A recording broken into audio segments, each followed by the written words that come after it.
اب سوال یہ اٹھ رہا ہے کہ کیا عدلیہ اور حکومت کے درمیان کشیدگی مزید بڑھے گی یا نہیں؟ بیرسٹر ظفر اللہ خان صاحب لاہور اسٹوڈیو میں۔ بیرسٹر صاحب، آپ کے خیال میں آگے کی صورتحال کیا جنگ کی سی صورتحال ہوگی؟ سمجھتا ہوں کہ ملک میں ڈسٹیبلائزیشن کی شروع ہو چکی ہے اور یہ کولیجن آف انسٹیٹیوشن جو اچھی بات نہیں ہے، اور ان کو یہ سب سے پہلے یہ دیکھنا چاہیے کہ اس وقت ملک کی حالت کیا ہے، اکنامک حالت کیا ہے، فزیکل حالت کیا ہے۔ آپ کی جو ریٹنگ ہے اس وقت موڈیز انویسٹمنٹ ریٹنگ کے مطابق B3 ہے، یعنی کہ جو most risky country in the world کی یہاں پہ کوئی انویسٹمنٹ نہیں آ سکتے۔ اگر آپ اس کا کون ذمہ دار ہیں؟ یہ لوگ ذمہ دار ہیں، کیونکہ ان کا اپنا لڑائی جھگڑا 2 سال سے چل رہا ہے، اس نے ملک کو تباہ و برباد کر دیا ہے۔ کون ذمہ دار ہے بیرسٹر صاحب؟ یہ سب تینوں فریق ذمہ دار ہیں کہ آپس کی ڈیٹینشن یا جوڈیشری ہے، ایگزیکٹو ہے اور یہ پارلیمنٹ ہے، ان کو فیصلہ کرنا چاہیے کہ یہ باتیں ہم کیا کرتے ہیں۔ ان کی تو ہر فیسلٹی اویلیبل ہے، پاکستان کے پاس لوگوں کے پاس کیا ہے، یہاں تو نہ کوئی انویسٹمنٹ نہیں آ سکتی۔ ایسے ملک میں جہاں پہ ہر روز جھگڑا ہو، ان کو ساؤتھ افریقہ کی مثال دینی چاہیے تھی، آگے چلنا چاہیے تھا اور ریکنسیلیشن سن لیجیے سارا بات۔ صاحب، آپ کے خیال میں کون ذمہ دار ہے؟ وہ کہہ رہے ہیں تینوں جو ہے، عدلیہ ہے، پارلیمنٹ اور حکومت۔ ٹیررزم، آپ ٹیررزم کو ختم کر دیں اس ملک میں، کس طرح ختم ہوتا ہے یہ بڑا ایک مشکل سوال ہے۔ نیچرلی لیجسلیچر کچھ حد تک اس میں ذمہ دار ہے کہ جس طرح سے ہر سال لیجسلیٹ کرتے ہیں ایک نیا قانون، کوئی کنٹینیوٹی نہیں ہے قوانین کے اندر۔ آپ کہتے ہیں کسٹم ڈیوٹی ایک سال میں ایک ہوگی، یہ آپ یہ بتائیں عدلیہ کو بھی تھوڑا سا صبر کا مظاہرہ کرنا چاہیے؟ بہت زیادہ۔ میں تو یہ آپ کو بار بار یہ چیز کہوں گا، جہاں تک صبر کا تعلق ہے، ہر چیز ہر شخص کو انکلوڈنگ عدلیہ کوئی آسمان سے نہیں آئی ہے، عدلیہ بھی یہیں کی مخلوق۔ کوئکلی یہ کہا جا رہا ہے کہ آپ نے کہا کہ عدالت جو ہے وہ 18ویں ترمیم کو ختم بھی کر سکتی ہے، کیا عدالت کے پاس یہ اختیار ہے؟ دیکھیے، آپ کو پتہ ہے کہ انڈیا میں ایک بیسک سٹرکچر کی تھیوری ڈیولپ ہوئی ہے۔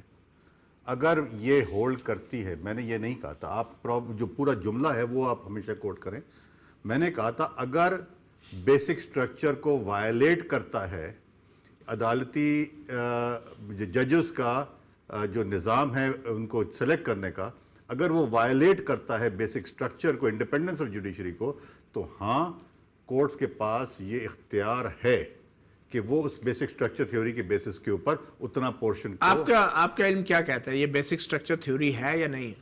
دیکھیے، انڈیپینڈنس آف جوڈیشری جو ہے وہ ایک بڑا بیسک سٹرکچر ہے کانسٹیٹیوشن کا۔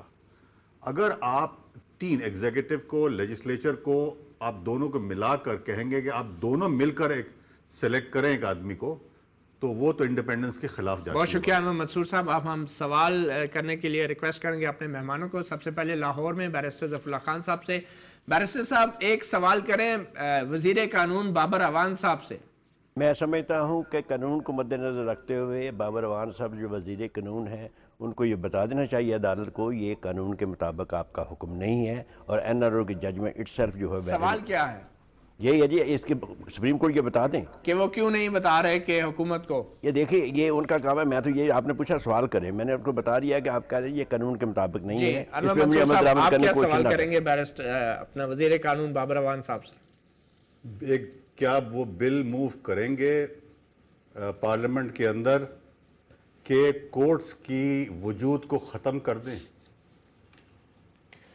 جی ظفر اللہ خان صاحب۔ میرا سوال یہ ہوگا کہ پاکستان کے اندر جو عدالتی کاروائیاں ہو رہی ہیں، ان کے سیاسی رنگ بہت زیادہ ہیں۔ چارٹر آف ڈیموکریسی میں جو آئینی کورٹ کی بات تھی وہ کیوں نہیں ہوئی، اور اگر وہ نہیں بن سکتا تو سپریم کورٹ آف پاکستان میں پولیٹیکل مقدمات کے لیے ایک پرماننٹ کانسٹیٹیوشنل بینچ نہیں بن سکتا؟ جی خالد عظیم صاحب تو کافی سوال کرتے رہے، آج کیا سوال کریں گے بابر اعوان صاحب سے؟ ایک مختصر سا سوال کہ سپریم کورٹ کا جو ورڈکٹ ہے کہ NRO کے تحت مقدمے کھولے جائیں، یہ مقدمے کھولے جانے کے معاملے کو سزا کیوں سمجھا جا رہا ہے؟ یہ سزا نہیں ہے، یہ ورڈکٹ نہیں ہے، یہ مقدمے کھولنے کے لیے کہا گیا ہے، اسے سزا کا رنگ کیوں دیا جا رہا ہے؟